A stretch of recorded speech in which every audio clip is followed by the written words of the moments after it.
அஸ்ஸலாமு அலைக்கும். Welcome back to my channel. இன்றைக்கி நம்ம சேனலில் வந்து ஒரு இஃப்தார் vlog வந்து பார்க்க போகிறோம். அல்ஹம்துலில்லாஹ் எல்லாத்துக்கும் நோம்பு சூப்பராக போய்கிட்டு இருக்கோம் அப்படின்னு நினைக்கிறேன். அல்ஹம்துலில்லாஹ் எங்களுக்கும் வந்து சூப்பராக வந்து நோம்பு போய்கிட்டு இருக்கு. நம்ம இன்றைக்கி வந்து ஒரு இஃப்தார் vlog வந்து டே ஃபுல்லாக வந்து நம்ம என்ன செஞ்சோம் அப்படிங்கிறத பார்க்கலாம். வீடியோ வந்து பிடிச்சிருந்தா லைக் பண்ணுங்கள், ஷேர் பண்ணுங்கள், சப்ஸ்கிரைப் பண்ணுங்கள். உங்கள் ஃப்ரெண்ட்ஸ் அண்ட் ஃபேமிலிக்கு வந்து எங்களோட வீடியோவை வந்து ஷேர் பண்ணி விடுங்க. வாங்க இன்றைக்கி நான் இஃப்தாருக்கு வந்து நான் வீட்டில் வந்து என்ன நான் செஞ்சேன் அப்படிங்கிறத வந்து பார்க்கலாம். வாங்க வீடியோக்குள்ளே போகலாம்.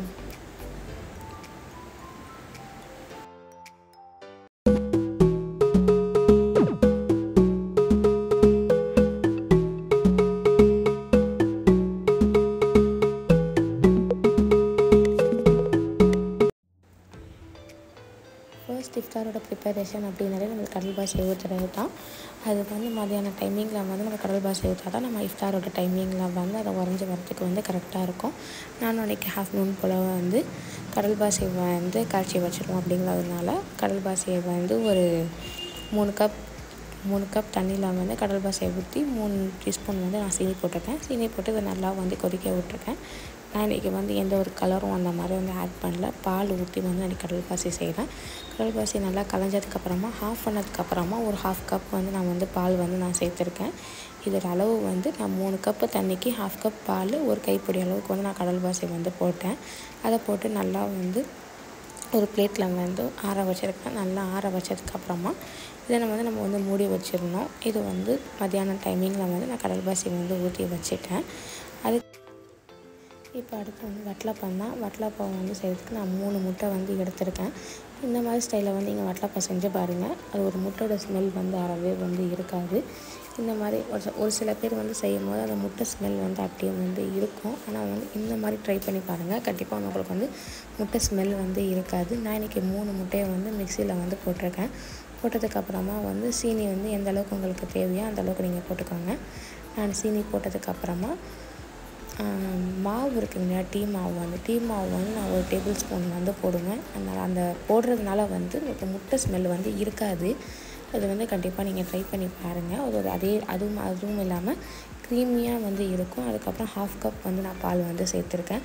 சில பேர் வந்து ஏலக்காய்லாம் வந்து போடுவாங்க. ஆனால் ஒரு ஃப்ளேவர் வந்து ஒரு மாதிரியாக மாறிடும். நான் ஏலக்காய் எதுவுமே சேர்க்கல. நான் 3 முட்டை, சீனி, அப்புறமா வந்து 1 ஸ்பூன் வந்து மாவு சேர்த்துருக்கேன். பால் போட்டு சேர்த்துருக்கேன். அதோடு வந்து 1/2 கப் வந்து நான் பால் வந்து சேர்த்துருக்கேன். இதை அப்படியே வந்து மிக்சியில் வந்து அடிச்சிடுங்க. அடித்ததுக்கப்புறமா குக்கரில் வந்து கொஞ்சமாக தண்ணி ஊற்றி குக்கர் நல்லா கொதி வந்ததுக்கப்புறமா ஒரு மூடி போட்டு விசிலில் வந்து ஒரு 3 விசில் வந்து சிம்மில் வச்சு ஆஃப் பண்ணிடுங்க. ஆஃப் பண்ணிட்டதுக்கப்புறமா ஒரு அரை மணி நேரத்துக்கு அப்புறம் அதை ஓப்பன் பண்ணி பாருங்கள். அது நல்லா வந்து முட்டை வந்திருக்கும் வட்டலப்பத்துக்கு. அதுக்கப்புறமா நம்ம ஃபலாஃபில் வந்து செய்ய போகிறோம். அதுக்கு வந்து நான் பாயில் சன்னா வந்து ஒரு 1/2 கப் வந்து எடுத்திருக்கேன். பாயில் சன்னாவோடு சேர்த்து நம்ம வெங்காயம், பச்சை மிளகாய், மல்லித்தழை எல்லாம் போடுவோம். வெங்காயம் வந்து ரொம்ப போட்டால் ஒரு மாதிரியாக வந்து தண்ணி மாதிரி ஆயிடும். அதனால் வந்து நான் ஒரு வெங்காயத்தை வந்து அரிஞ்சேன். அதே மாதிரி பச்சை மிளகாய் வந்து ஒரு பச்சை மிளகாய் வந்து நான் சேர்த்துருக்கேன். ஒரு கைப்பிடி அளவுக்கு வந்து மல்லி இலை வந்து எடுத்திருக்கேன். நான் பச்சை மிளகாய் ரொம்ப சேர்க்கல, நோம்பு டைமிங்கிறதுனால. உங்களுக்கு காரம் வேணும் அப்படின்னா நீங்கள் இன்னொரு பச்சை மிளகாய் கூட சேர்த்துருக்கலாம். நான் ஒரே ஒரு பச்சை மிளகாய் மட்டும் சேர்த்துருக்கேன். இதுக்கு தேவையான வந்து மிளகாத்தூளும் உப்பும் போட்டிருக்கேன். அதோடு சேர்த்து பிரெட் க்ரம்ஸ் வந்து சேர்த்துருக்கேன். இதோட பிரெட் க்ரம்ஸ் வந்து சேர்த்தா கொஞ்சம் டைட்டாக வந்து நல்லா நம்மளுக்கு வந்து வடை மாதிரி தட்டுறதுக்கு ஈஸியாக இருக்கும். அதனால் வந்து நான் பிரெட் க்ரம்ஸ் வந்து சேர்த்துருக்கேன். இது ஆப்ஷனல் தான், சேர்க்கணுன்னா சேர்க்கலாம், இல்லாக்கிட்டே கூட இதை வந்து தவிர்த்துக்கிட்டலாம். நம்ம பிரெட் க்ரம்ஸ் சேர்த்தா வந்து கொஞ்சம் நல்லாயிருக்கும் அப்படிங்கிறதுனால நான் சேர்த்துருக்கேன். இதை அப்படியே வந்து நம்ம வடை மாதிரி தட்டி எண்ணெயில் வந்து பொரிச்சு எடுக்க வேண்டியதான். இந்த மாதிரி வடை மாதிரி வந்து நம்ம தட்டி இதை வந்து நம்ம எண்ணெயை வந்து மீடியம் ஹீட்டில் வச்சு மெதுவாக நம்ம வந்து ஒரு 5 மினிட்ஸ் வந்து இந்த சைடும் அந்த சைடும் வந்து குக் பண்ணி எடுத்துக்கிட்ட வேண்டியதான்.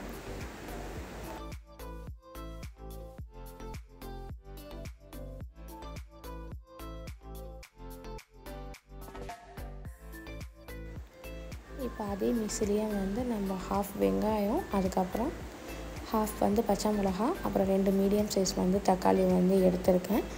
இது எதுக்கு அப்படின்னா சன்னா கிரேவி செய்கிறதுக்காக. நான் வந்து 1/2 டீஸ்பூன் வந்து மிளகாத்தூள் எடுத்திருக்கேன். அப்புறமா வந்து 2 டேபிள் ஸ்பூன் வந்து மல்லித்தூள் வந்து எடுத்திருக்கேன். அதே மாதிரி 2 டேபிள் ஸ்பூன் வந்து பெருஞ்சீரகம் வந்து எடுத்துருக்கேன். நான் பெருஞ்சீரகம் தூள் எடுக்கலை, நான் பெருஞ்சீரகம் எடுத்திருக்கேன். பெருஞ்சீரகத்தை வந்து மிக்சியில் வந்து இந்த மாதிரி அரைச்சி ட்ரை பண்ணி பாருங்கள், கிரேவி வந்து நல்லாயிருக்கும். இப்போ சன்னா மசாலாவுக்கு தேவையான உப்பு போட்டிருக்கேன்.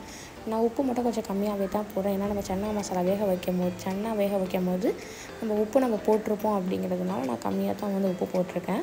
அதுக்கப்புறமா வந்து நான் அதே கடாயிலேயே வந்து கடுகு கருவேப்பிலை போட்டு தாளித்து, அதுக்கப்புறம் வெங்காயம் வந்து ஒரு வெங்காயத்தை வந்து குட்டி மீடியம் சைஸில் கட் பண்ணி நல்லா வந்து வதக்கி விட்டுருவோம். நல்லா வதங்கினதுக்கப்புறமா கேரட் வந்து நான் ஒரு கேரட்டை வந்து நல்லா வந்து கட் பண்ணி வச்சுருவேன்.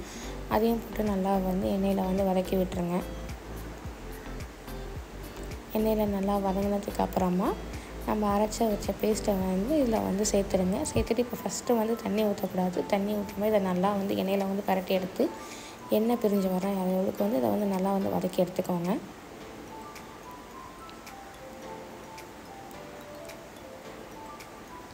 எண்ணெய் பிரிஞ்சு நல்லா வதங்கினதுக்கப்புறமா இதுக்கு தேவையான அளவு வந்து நம்ம தண்ணி வந்து ஊற்றிக்குவோம்.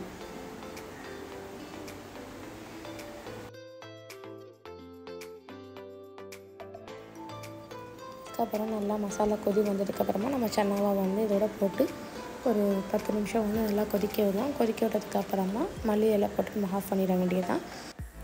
அல்ஹம்துலில்லாஹ், எங்களோட இஃப்தார் அன்றைக்காக தான் வாட்டர் மிலன் ஜூஸு அண்ட் வெட்லாப்பான், அப்புறமா வந்து கடல் பாசி இதில் வந்து கட் பண்ணி வச்சுட்டேன். அதுக்கப்புறம் வந்து எண்ணெயில் பொரிச்சு எடுத்த ஃபலாஃபில், அதுக்கப்புறம் வந்து சன்னா கிரேவி, அப்புறம் பள்ளியாச நோம்பு கஞ்சி. அல்ஹம்துலில்லாஹ், எங்களோட இஃப்தார் அன்றைக்கி இது தான். தேங்க்ஸ் ஃபார் வாட்சிங். வீடியோ பிடிச்சிருந்தால் லைக் பண்ணுங்கள், ஷேர் பண்ணுங்கள், சப்ஸ்கிரைப் பண்ணுங்கள்.